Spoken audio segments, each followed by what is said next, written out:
He thought humiliating her would entertain the room, but within minutes, he would wish he had never said a word.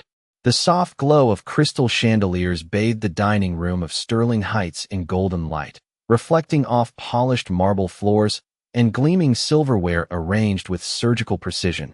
The kind of place where a single entree cost more than most people's weekly groceries, where laughter was measured and status spoke louder than words, and at the center of it all sat Richard Sterling, a self-made millionaire whose tailored navy suit fit him like authority itself, his presence commanding. Attention without effort, the kind of man who believed the world adjusted itself to his expectations, not the other way around.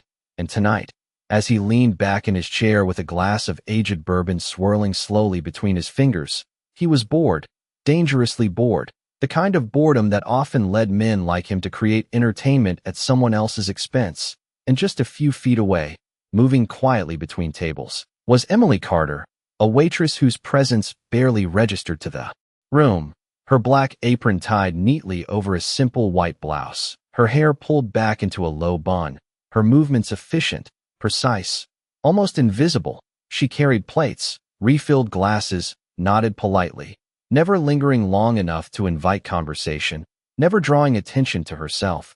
And that was exactly how everyone preferred it, because in a place like this, people like Emily weren't meant to be seen. They were meant to serve. And yet, there was something about her tonight, something subtle in the way her eyes briefly lingered on the grand piano positioned near the far wall, a pristine Steinway that sat untouched, more decoration than instrument, a symbol of elegance no one truly engaged with.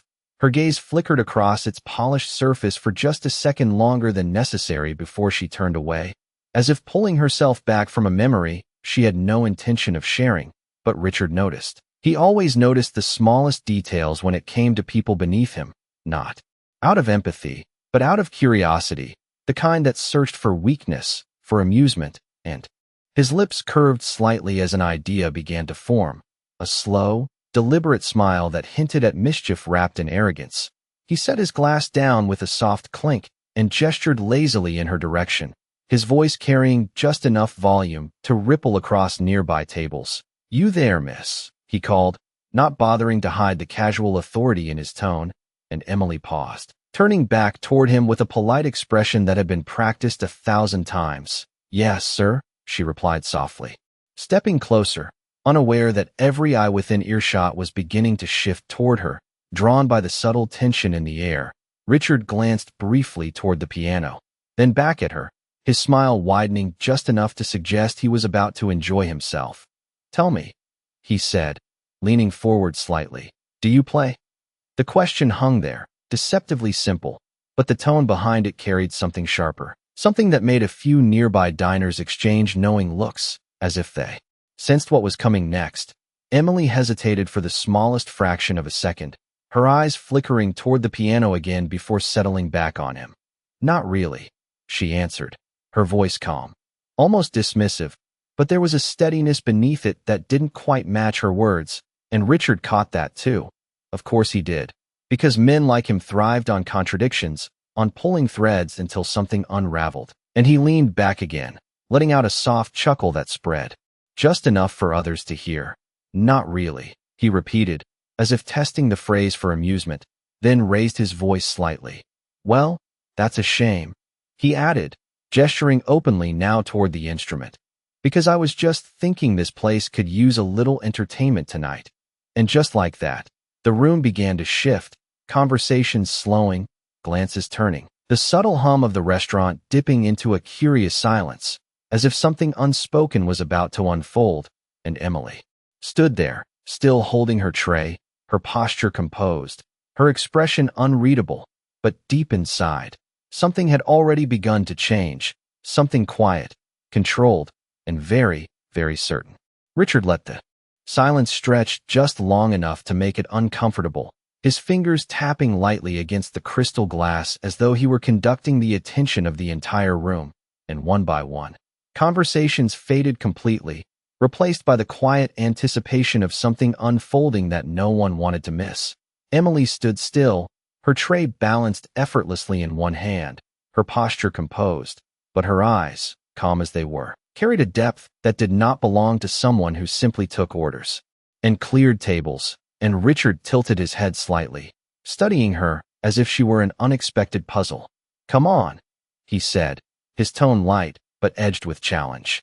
"It is just a piano, not a stage at Carnegie Hall." A few soft chuckles rippled through nearby tables, subtle at first, then growing as others joined in, encouraged by his confidence. A man at the next table leaned toward his companion and whispered something that made her smile behind her glass, while another guest turned in his seat for a better view, the atmosphere shifting from refined elegance into something closer to spectacle, and Emily felt it, the weight of expectation, the invisible line that had just been drawn between who she was supposed to be and what she was being asked to do. She could have declined, politely, professionally, the way she had declined countless small indignities before, but something in the way Richard looked at her, not cruel exactly, but dismissive, certain of the outcome before the moment had even begun, settled into her like a quiet challenge of its own.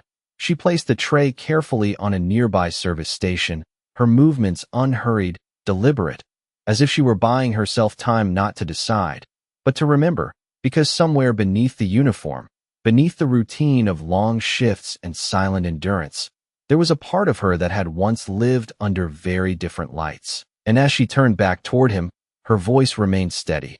"I would not want to interrupt your evening, sir," she said, offering him one last chance to step away from the moment he had created, but Richard only smiled wider, sensing what he believed was hesitation.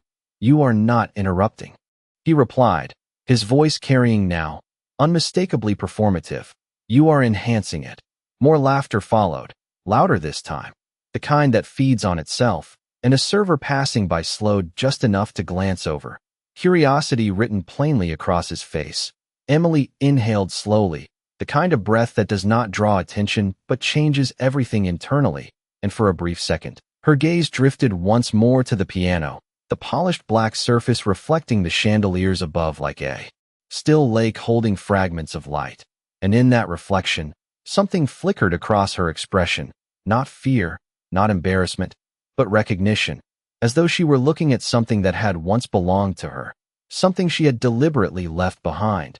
And the memory came quietly, not in words, but in sensation, the weight of keys beneath her fingers, the echo of sound filling a hall far larger than this one, the presence of an audience that did not laugh, did not whisper, but listened, truly listened, and just as quickly as it surfaced, she let it settle again, because this was not that place, and she was not that person anymore, or at least, that was what she had told herself for a very long time. "What do you say?" Richard pressed, leaning forward slightly, his interest sharpening now that the moment had stretched longer than expected. He was no longer just amused, he was invested, and the room felt it, a subtle tension replacing the earlier lightness. Emily lowered her gaze briefly, then lifted it again, meeting his eyes directly for the first time, and in that look, there was no defiance, no challenge, only a quiet clarity that he did not fully understand. "If you insist," she said simply, and something about the way she said it, calm, measured, without hesitation, caused the laughter to falter, just slightly, just enough for a few people to exchange glances instead of smiles, because the tone did not match the expectation, it did not match the story they had already begun to tell themselves about how this would go. And as Emily stepped away from the table, the sound of her shoes against the marble floor seemed louder than before, each step deliberate, unhurried, drawing every eye in the room toward the piano that had until now been nothing more than decoration. And behind her, Richard leaned back once more, confident, amused, completely certain that whatever happened next would belong to him. He had no idea that in that single moment, the control he believed he held had already begun to slip away. The moment her fingers hovered above the keys, the room seemed to hold its breath, not in respect, but in expectation of something trivial, something forgettable, because in their minds, this was already decided, a passing amusement, a story to laugh about over dessert, and Richard watched with quiet satisfaction, his lips curved in a confident half-smile. His body relaxed into the certainty that he had orchestrated this perfectly, but Emily did not look at him again, not even once. Her attention had shifted entirely to the piano, to the polished surface reflecting her own image back at her, and for a brief second, she saw both versions of herself at once.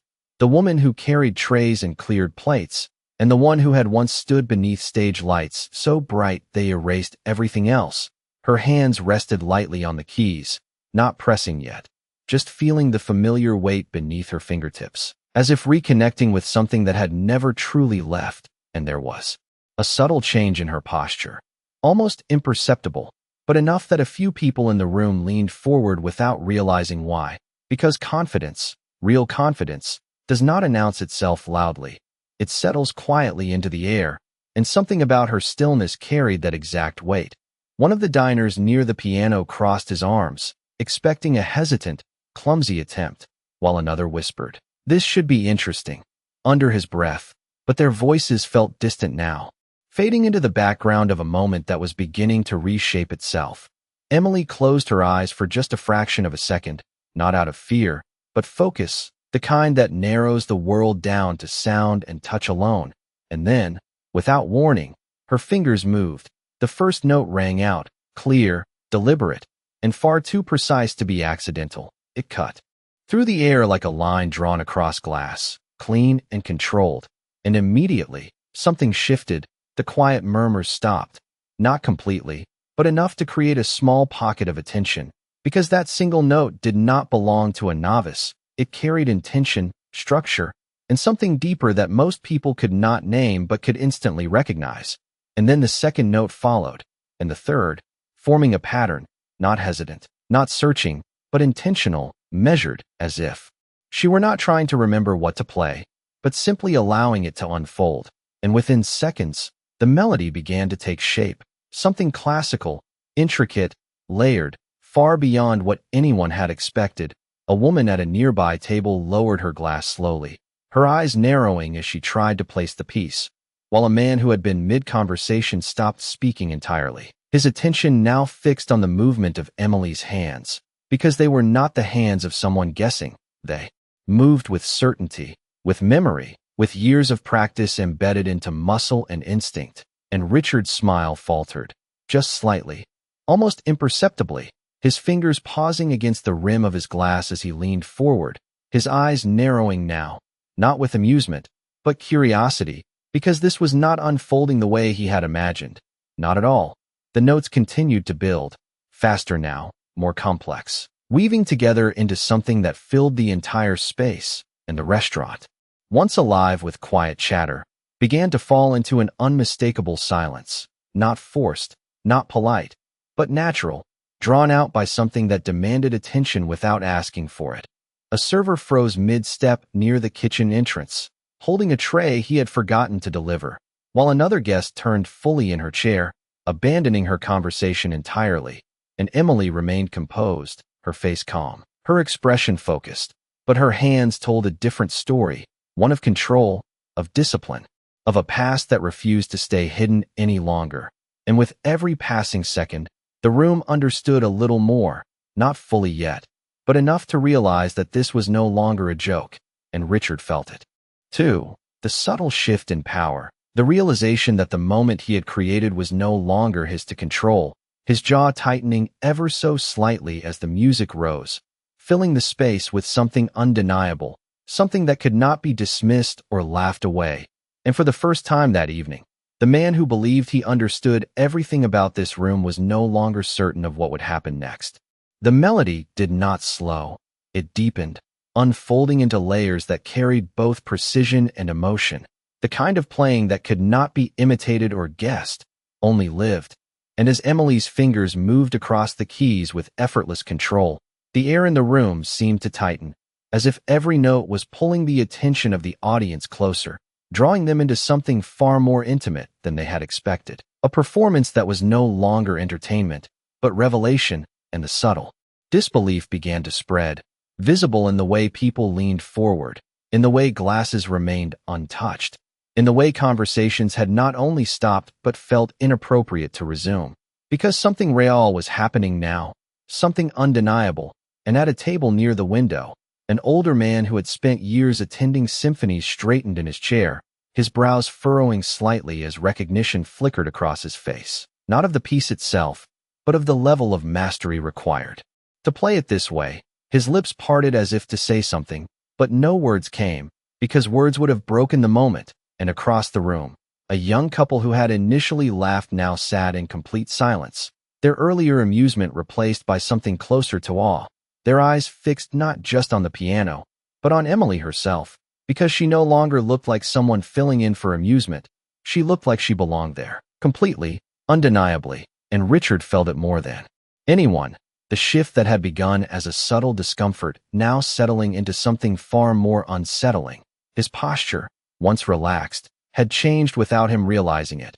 His shoulders slightly tense, his hand no longer reaching for his drink, his eyes locked on her hands as they moved with increasing complexity, faster now, but never rushed, each note placed with intention, each phrase building upon the last. And he could not reconcile what he was seeing with what he believed, because in his world, people fit into categories, simple, clear, predictable, and Emily Carter did not belong to this one, not anymore. And the realization pressed against his confidence like a crack forming in glass, small at first, but impossible to ignore.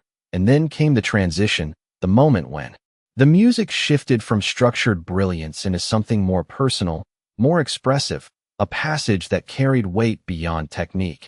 And Emily's expression softened, just slightly, her eyes no longer focused on the keys, but somewhere beyond them, as if she were no longer playing for the room at all, but for something deeper, something remembered, and the notes responded, growing richer, fuller, filling the space with a resonance that seemed to linger in the air even after each key was released, and a quiet gasp escaped from somewhere near the center of the room, quickly followed by complete silence again, because no one wanted to interrupt, no one wanted to risk breaking whatever this was. And in that silence, the truth settled in, not all at once, but steadily, that this woman, this waitress they had barely noticed moments ago, was not simply talented, she was extraordinary. And that realization carried with it something uncomfortable, something that turned earlier laughter into quiet regret, because they had all participated in the assumption, even if only by standing by. And now they were witnessing the correction of that assumption in real time, undeniable and irreversible. And Richard swallowed slowly, the confidence that had once defined him now replaced by something unfamiliar, uncertainty, because he could no longer control the narrative, could no longer steer the moment back into something trivial. And as the music continued to rise, building toward a peak that felt inevitable, he understood, perhaps for the first time that evening, that he was no longer the one commanding the room. And that realization sat heavy in his chest, quiet but absolute, as Emily's. The piano as if it were nothing more than another task completed. And as she began to walk back across the marble floor, the sound of her steps once again became the only movement in the room, steady, unhurried, grounded. And it was only then that the silence finally broke, not with laughter, not with whispers, but with applause, sudden, genuine, rising from different corners of the room until it became impossible to ignore, not forced, not polite, but earned, completely and undeniably earned. And Emily did not stop, did not turn, did not seek it. She simply continued walking until she reached her station, picking up her tray as if returning to the role they had assigned her.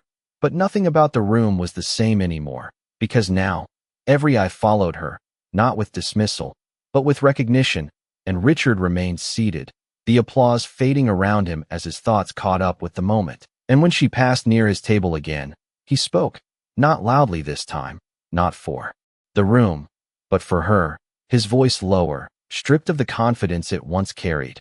"Miss Carter," he said, and she paused, turning to face him, her expression unchanged, steady, composed.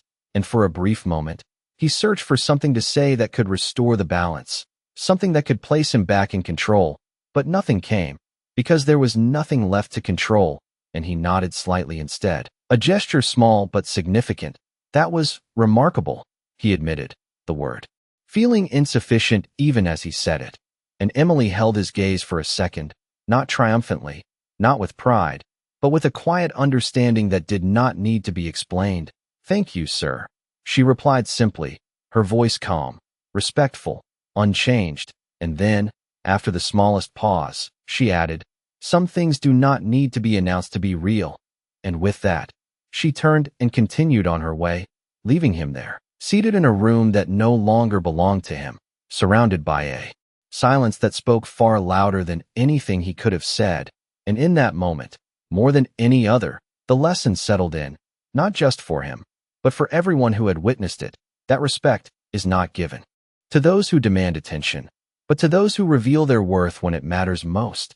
And that night, without raising her voice, without seeking recognition, Emily Carter had reminded them all exactly what dignity looks like.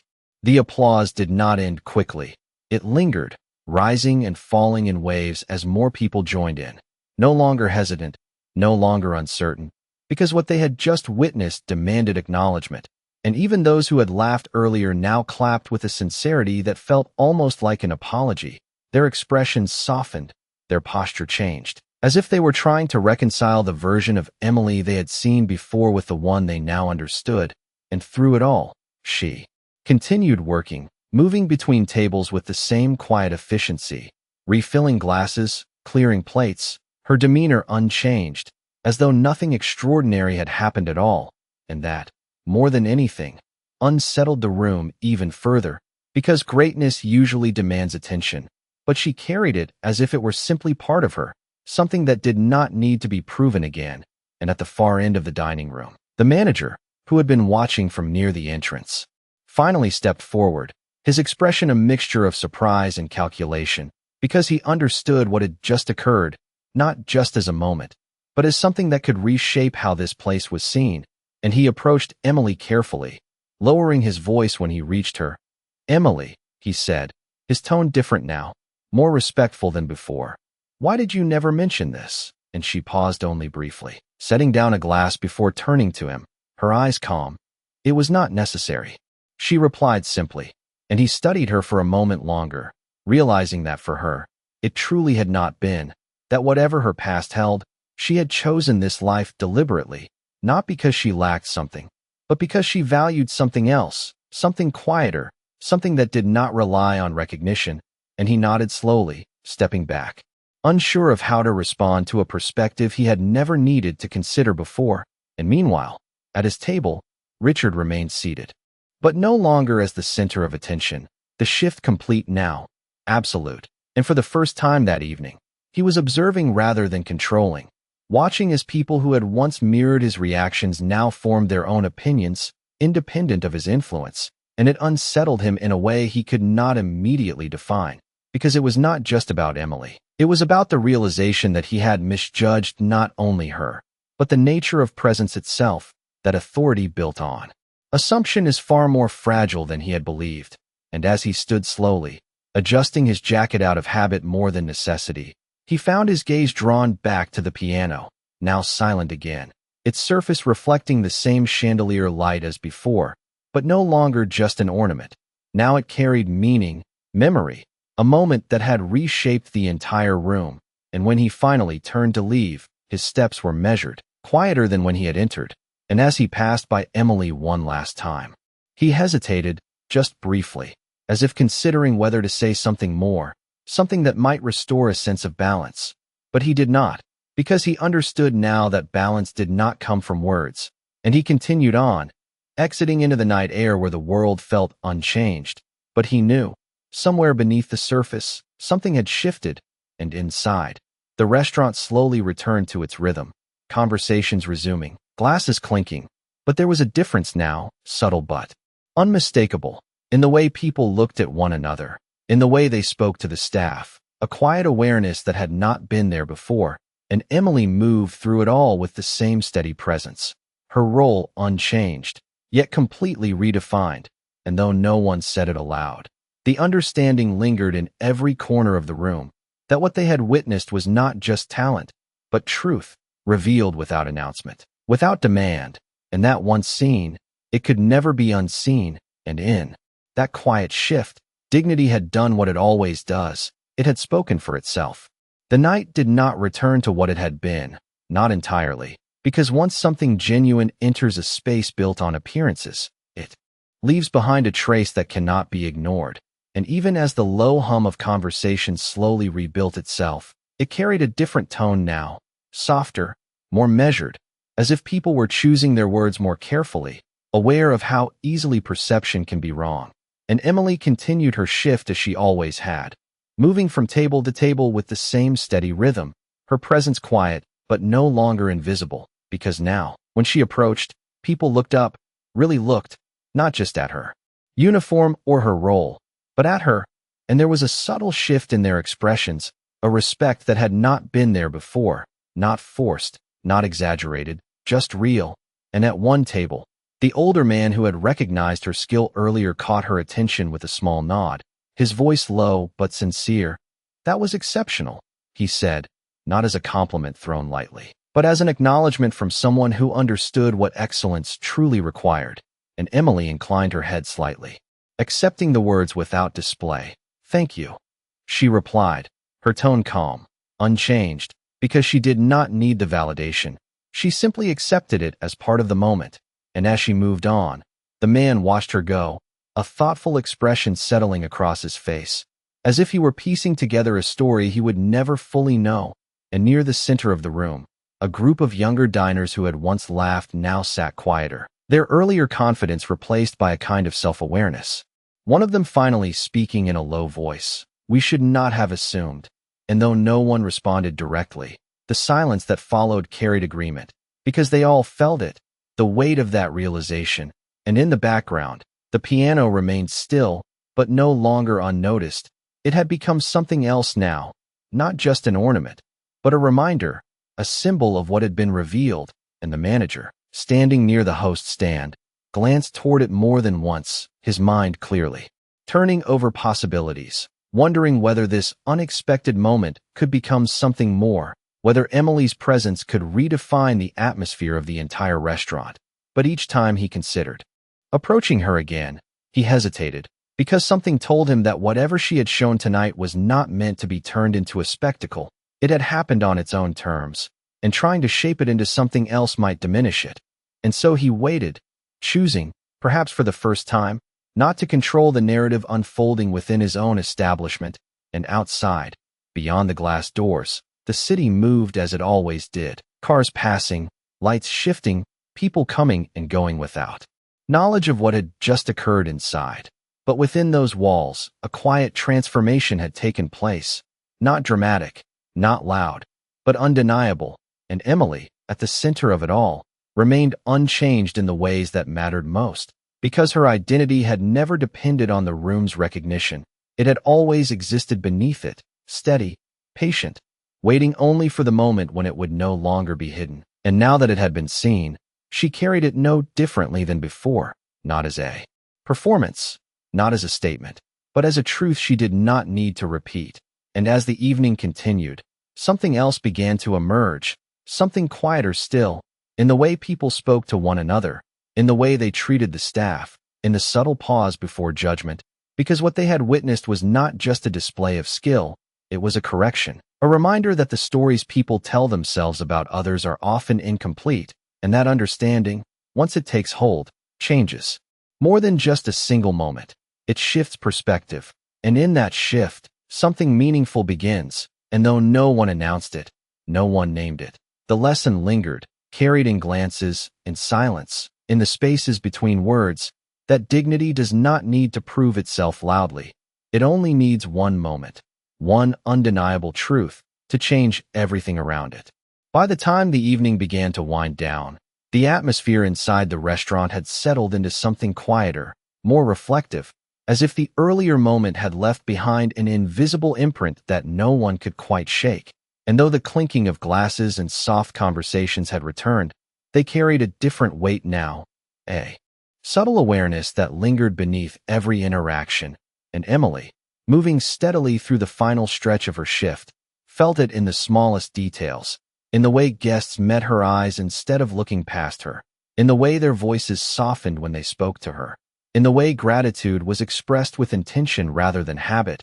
And she acknowledged each gesture with the same calm composure, neither encouraging nor dismissing the change, simply accepting it as part of the natural rhythm of the night. And near the entrance, the host adjusted reservations for the late seating while quietly glancing toward the dining room. still aware that something unusual had taken place, something that had shifted the tone of the entire space without disrupting it. And in the kitchen, even the staff moved with a slightly altered energy, conversations more thoughtful, laughter less careless, as if the story of what had happened had already begun to circulate, reshaping perspectives in ways no policy or instruction ever could. And as Emily stepped briefly into the back corridor to retrieve a fresh stack of linens, she allowed herself a single pause, resting her hand lightly against the cool surface of the wall, her breath steady, her expression unchanged. But within that stillness, there was a quiet acknowledgement, not of triumph, not of validation, but of something far simpler. A moment that had surfaced and passed exactly as it needed to, without altering the core of who she was. And when she returned to the dining room, nothing about her demeanor had shifted, because she had never been performing for them, not truly. And at a corner table, the older man who had spoken to her earlier now sat alone, his meal finished, his hands folded neatly before him as he watched the room with thoughtful eyes. And when Emily approached to clear his table, he looked up again, this time with a different expression, something more reflective. "You chose not to make that your life anymore," he said quietly, not as a question, but as an observation, and Emily met his gaze without hesitation.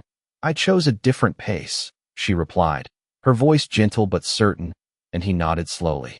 Taken place, and inside Sterling Heights, the early light filtered through the tall windows, casting soft reflections across the marble floors and the now silent piano, which stood exactly where it had the night before, unchanged in form yet entirely different in meaning.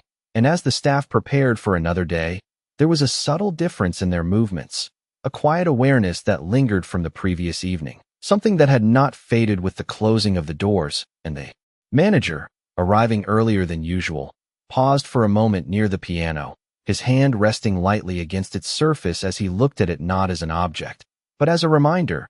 And for a brief second, he considered what it represented, not just talent, but restraint, choice, dignity expressed without demand. And he stepped back slowly, understanding that some moments are not meant to be repeated, only remembered. And across the city, Richard Sterling sat alone in his office, the skyline stretching behind him, his usual routine disrupted not by external events, but by something internal, something quieter. And he found himself replaying the evening not as a performance he had orchestrated, but as a moment he had misunderstood, the details returning with clarity, the first note, the silence, the shift in the room, and most of all, the calm certainty in Emily Carter's voice when she spoke, a certainty that had not needed to prove itself. And for a man who had built his life on control, on influence, on the ability to define outcomes before they unfolded, this realization was unfamiliar, even unsettling, because it revealed a limitation he had not considered, that not everything could be measured, predicted, or owned. And he leaned back in his chair, his gaze distant, his thoughts quieter than usual, not searching for answers, but acknowledging a truth that had already settled. And later that day, as the restaurant doors opened once more and guests began to arrive, the rhythm resumed, familiar and steady, but beneath it, there was a subtle shift in how people carried themselves, in the way they spoke, in the small pauses that now existed where assumptions once formed instantly. And Emily returned for her shift as she always did, her appearance unchanged, her movements steady, her presence quiet. But now, when she entered the room, she was no longer invisible, not because she had sought recognition, but because she had revealed something that could not be unseen. And yet she did not carry that recognition differently. She did not allow it to alter her pace or her purpose. She simply continued, as she always had, grounded in something deeper than the opinions of those around her. And throughout the day, small moments reflected the change. A guest offering a genuine thank you instead of a distracted nod, a colleague asking a question with curiosity rather than assumption, a conversation that paused long enough for understanding to take its place. And none of it was dramatic, none of it demanded attention. But together, it formed something meaningful, a quiet correction that extended beyond a single evening, shaping behavior in ways that could not be undone. And as the sun began to set once again, casting warm light across the room, the piano remained untouched, not out of neglect, but out of respect, Because it no longer needed to be played to be understood, its presence alone carried the memory of what had been revealed, and Emily, moving through the room with the same calm certainty, did not look toward it, did not revisit the moment, because she did not need to. She had never been defined by that single act. It had simply allowed others to see what had always been there. And as the evening settled into its steady rhythm, the lesson lingered, not spoken, not written, but understood, that the true measure of a person is not found in how loudly they are seen, but in the quiet strength they carry when no one is looking. And that sometimes, the most powerful moments are not the ones that demand attention, but the ones that change it. And on that day, in a room that once overlooked her entirely, Emily Carter had done exactly that, not by asking to be noticed, but by simply being undeniable when it mattered most. And in that quiet truth, something lasting had taken root, a reminder that dignity does not need to be claimed, it only needs to be revealed, and once it is, the world, no matter how briefly, learns to see differently.